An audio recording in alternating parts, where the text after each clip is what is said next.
Olá, bom dia a todos, sejam todos bem-vindos ao nosso café com o Evangelho. Eu sou Leila Rocha de Oliveira, do Centro de Estudos Espíritas Allan Kardec, aqui da cidade de Olambra, cidade do interior de São Paulo. E é uma alegria estarmos aqui juntos para podermos compartilhar desse momento de aprendizado, esse bate-papo descontraído, esse bate-papo gostoso, quando nós juntos nos unimos com esse mesmo propósito de aprender, de poder transmitir essa mensagem de esperança, como todas as manhãs, de segunda a sexta. E nós estamos aqui hoje com uma convidada muito especial. Essa convidada muito especial que nós começamos a falar sobre ela no início da semana. É a Amélie Gabriele Baudet. Bom dia, Leondina, que bom você estar aqui conosco. Nós estamos juntos nessa manhã. Houve uma queda no nosso Facebook, mas nós retornamos e vamos continuar gravando também para os nossos canais do YouTube e do Telegram. Bom dia, Sueli, mais uma vez, que bom estarmos juntos.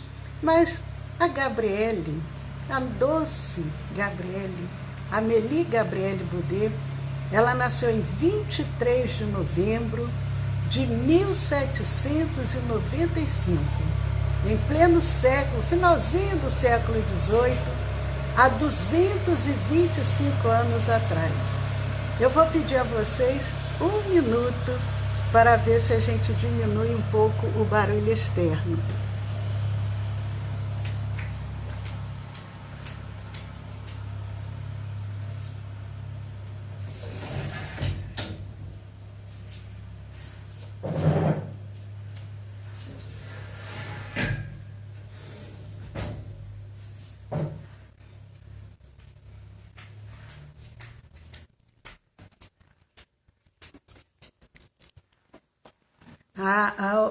Nossos encontros ao vivo têm, às vezes, algumas interrupções, isso faz parte.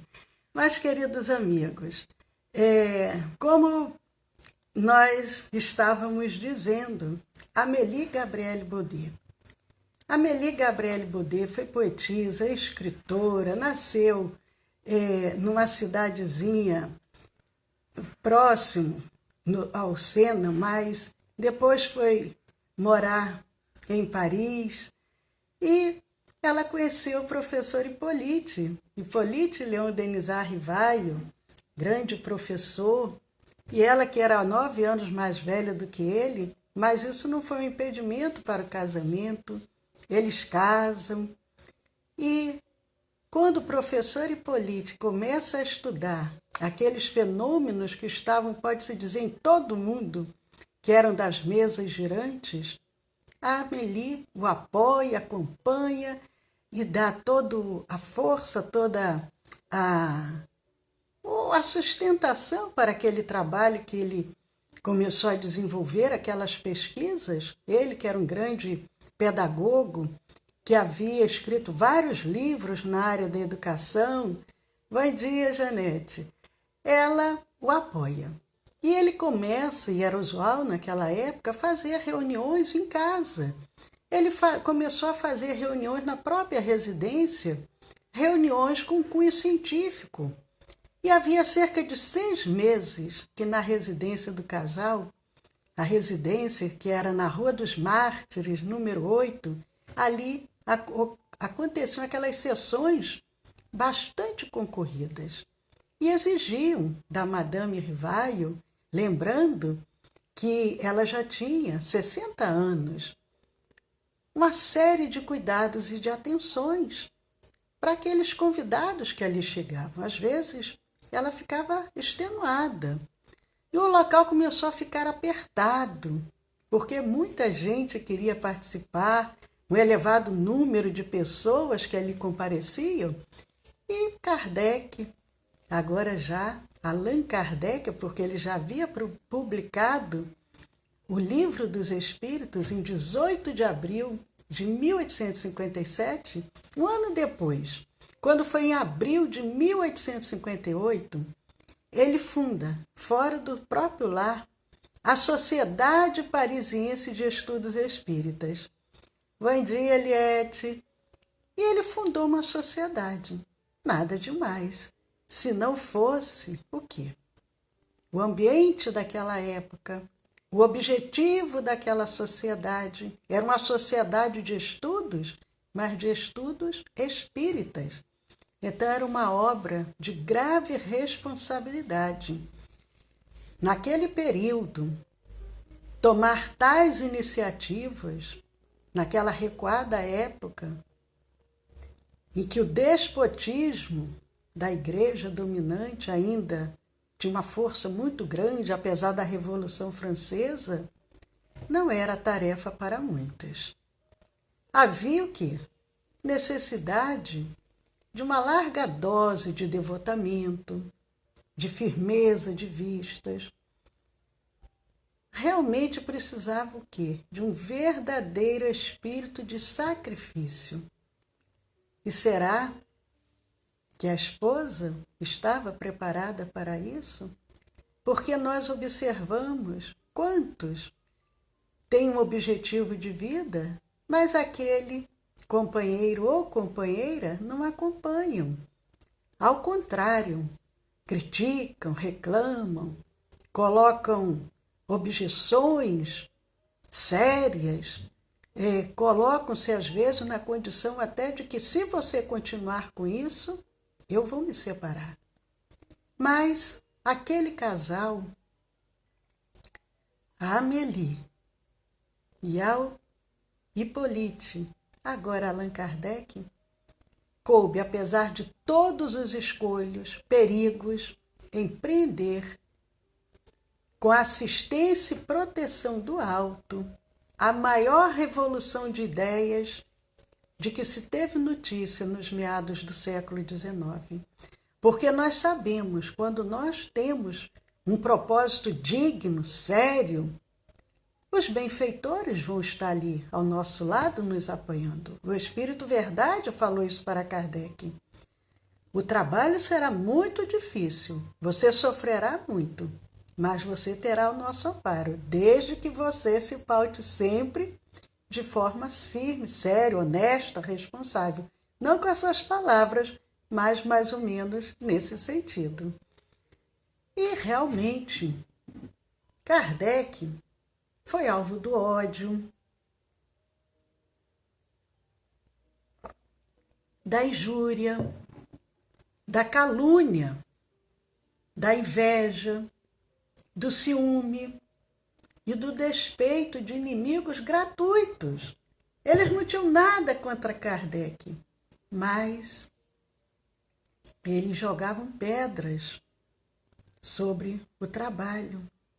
Intriga, traições, insultos, gratidões, tudo de mal cercou o nosso venerável organizador daquela doutrina nascente. Mas, em todos os momentos de provas e dificuldades, ele sempre encontrou o apoio da esposa, o afeto terno da esposa, o amparo, a consolação. Kardec, ele recebia uma vasta correspondência de vários lugares, tanto da França quanto de outros países. E quem estava ali à frente, secretariando, respondendo, auxiliando, separando as correspondências? A esposa. A esposa que, como falamos, era uma professora, era uma escritora, era uma poetisa, pintora, era uma artista. Ela ali, lado a lado com o companheiro. Kardec começou a iniciar uma série de viagens. Ele viajava, em geral, quando era inverno e a sociedade espírita fechava, muito frio.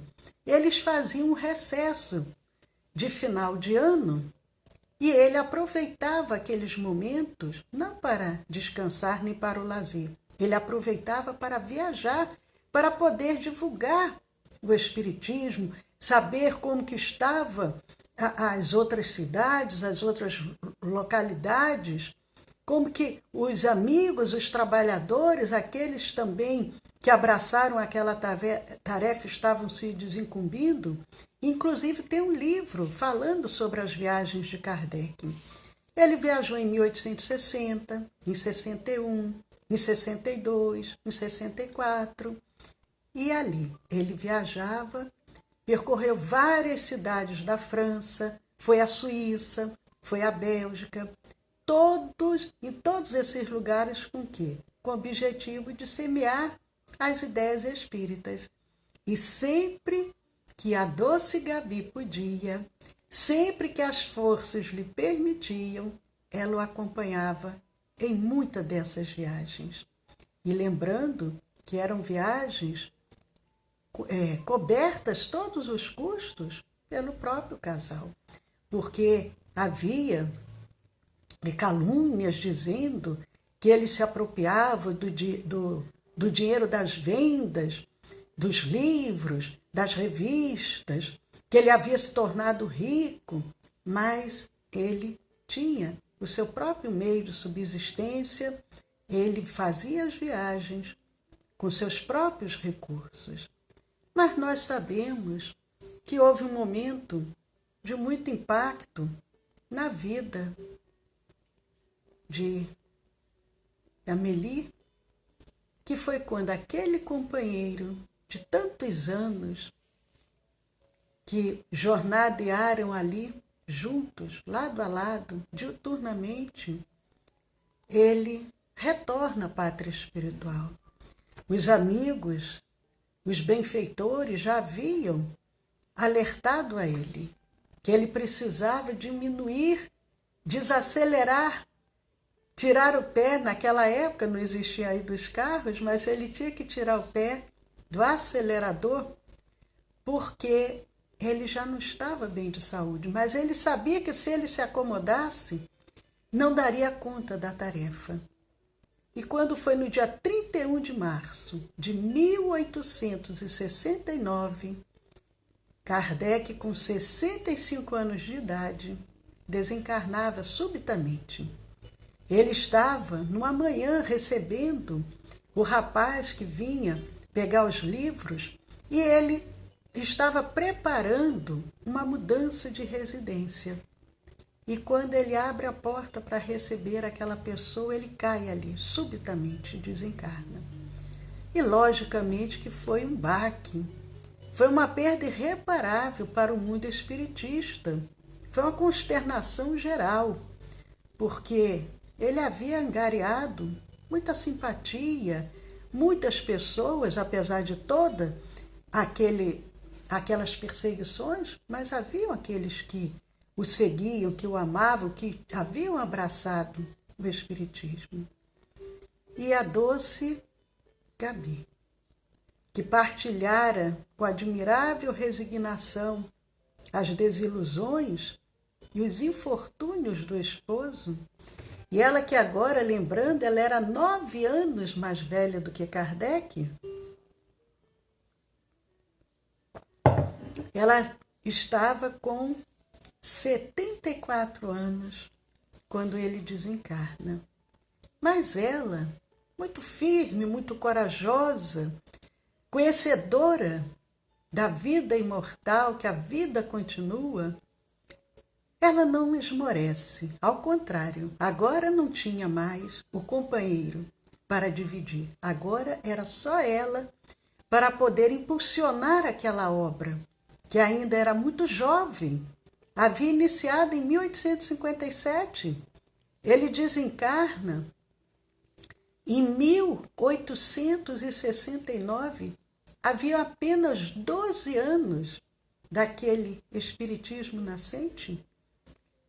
Ante a partida do querido companheiro para a espiritualidade, ela portou-se como uma verdadeira espírita, cheia de fé, de coragem, logicamente, como é natural, abalada.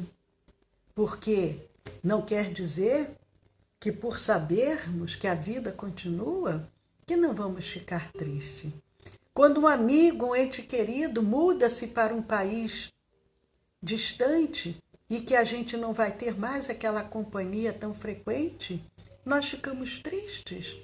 Quanto mais sabendo que ele havia retornado e que, mesmo ela tendo a possibilidade de encontrá-lo durante o sono, sonhando ou futuramente, mas logicamente é que ela se ressentiu. O sepultamento de Allan Kardec se deu no cemitério de Montmartre, no dia 2 de abril. Ele desencarnou no dia 31, 2 dias depois. E naquele momento tiveram vários discursos famosos, inclusive discursos publicados nas obras espíritas. Naquele período ali, as pessoas falavam com muita profundidade, um discurso só, cerca de 30 minutos. Mas o último que falou foi o Sr. Miller. E o Sr. Miller assim se expressou. Ele falou em nome da Amélie. E ele disse: falo em nome de sua viúva, da qual lhe foi companheira fiel e ditosa. Fiel e ditosa, feliz. Ela era aquela companheira que ao lado do esposo, ela era fiel, mas também era feliz. Durante 37 anos, lado a lado.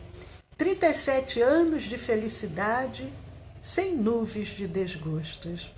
Vem falando o Sr. Miller naquele discurso.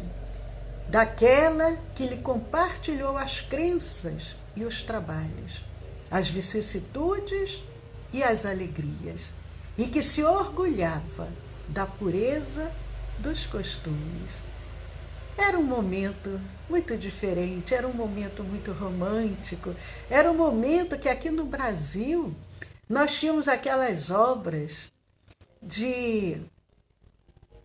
Ai, me fugiu agora o nome, José de Alencar e outros. E até o livro A Pata da Gazela, o homem se apaixona quando ele vê o tornozelo da mulher. Ele só vê o tornozelo, mas não vê mais nada, não vê o rosto. E ele fica apaixonado por aquele tornozelo que ele vê e ele anseia de um dia poder encontrá-la. Era muito romântico, a pureza dos costumes era muito diferente de hoje em dia. E o Sr. Miller continua falando naquele discurso em homenagem a Kardec, mas homenageando ali a sua esposa, dizendo da honestidade absoluta, do desinteresse sublime. E hoje sozinha, é ela quem nos dá a todos o exemplo de coragem, de tolerância, do perdão das injúrias e do dever escrupulosamente cumprido. Jesus nos convida sempre a perdoar. E os verdadeiros missionários, os verdadeiros cristãos, eles têm já incutidos em si, já tem isso marcado. Saber perdoar, saber tolerar, porque sabe que aquele que assim se manifesta através da injúria, através da mentira, das agressividades, ainda são espíritos necessitados. Mas cerca de 2 meses depois, Amélie, ela não tinha descendentes diretos, então ela procura o quê? Contribuir para a realização dos planos futuros que Kardec tinha em mente. Então, através das obras, da revista, da livraria, que ela era a única proprietária legal, ela concede uma verba anual, ela institui uma Caixa Geral do Espiritismo, utilizando-se da venda dessas obras, ela cria uma Caixa Geral do Espiritismo. Qual era o objetivo? Os fundos daquela Caixa Geral era para serem aplicados na aquisição de propriedades, para que pudessem, se houvesse alguma eventualidade, ter um patrimônio para remediar qualquer necessidade. Mas nós sabemos que a idade também dela foi avançando. E ela já tinha uma idade avançada, principalmente para aquela época, porque a média de vida era muito menor. Quando eu era criança, a média de vida aqui no Brasil era cerca, acho que, de 50 anos. Quando Kardec desencarna, ela já tinha 74. Mas, apesar da sua idade avançada, ela demonstrava espírito de trabalho fora do comum. Ela fazia questão de gerir pessoalmente tudo. Ela era uma mulher culta, tinha sabedoria, tinha conhecimento, tinha condições de fazer isso. Profundamente convencida das verdades dos ensinos espíritas, era o melhor caminho que ela achava que podia buscar. Qual? Enquanto ela não tivesse a possibilidade de se reunir com o esposo, ela queria se dedicar o máximo que ela pudesse ao trabalho em benefício da divulgação do Espiritismo. Mas, aproveitando, porque hoje eu mudei aqui, a internet caiu e eu mudei de aparelho, eu só estou visualizando aqui a Janete e a Liette.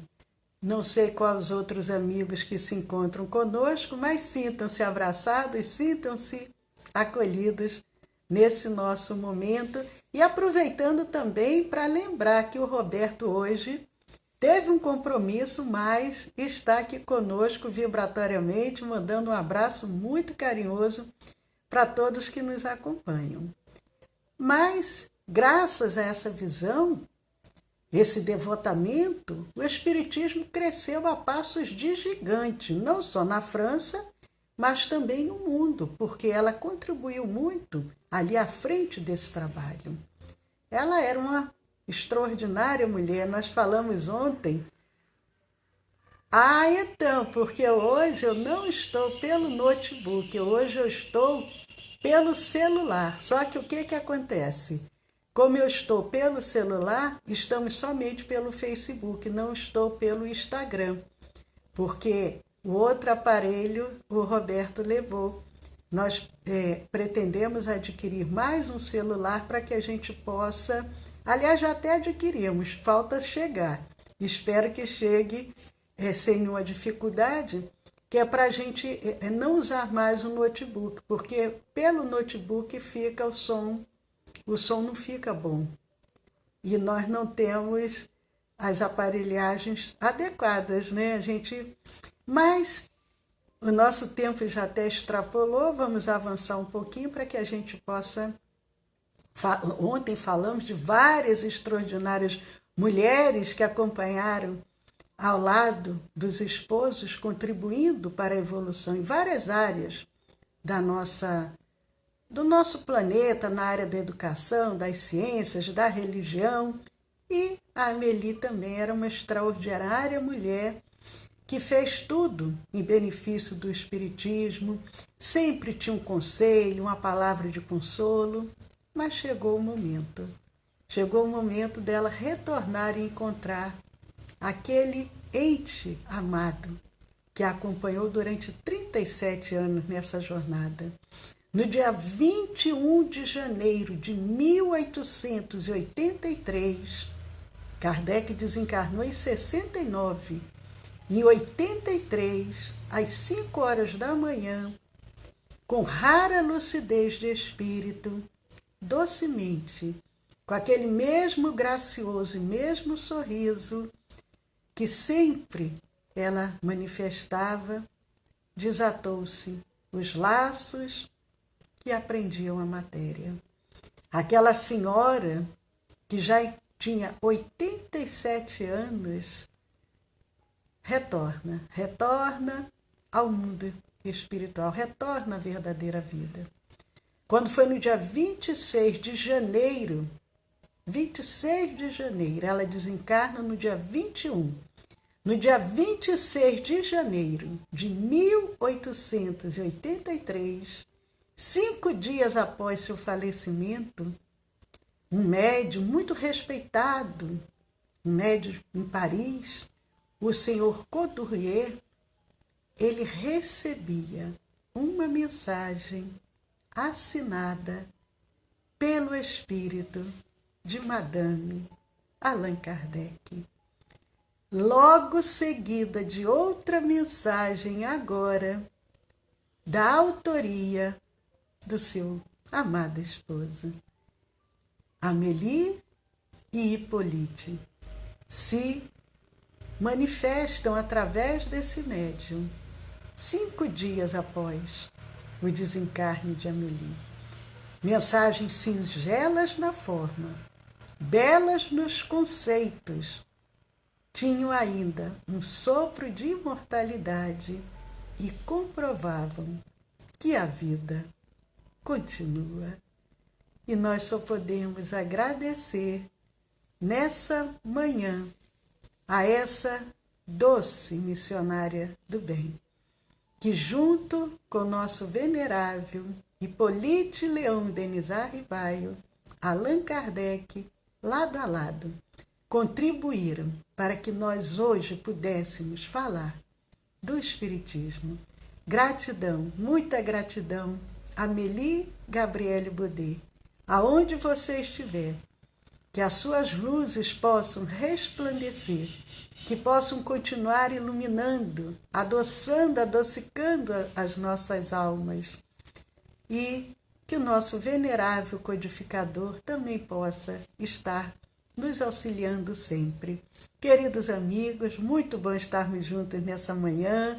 Quando não estamos, a nossa dupla dinâmica, fica faltando um pouco dessa descontração do nosso café. Mas é muito bom estarmos aqui juntos.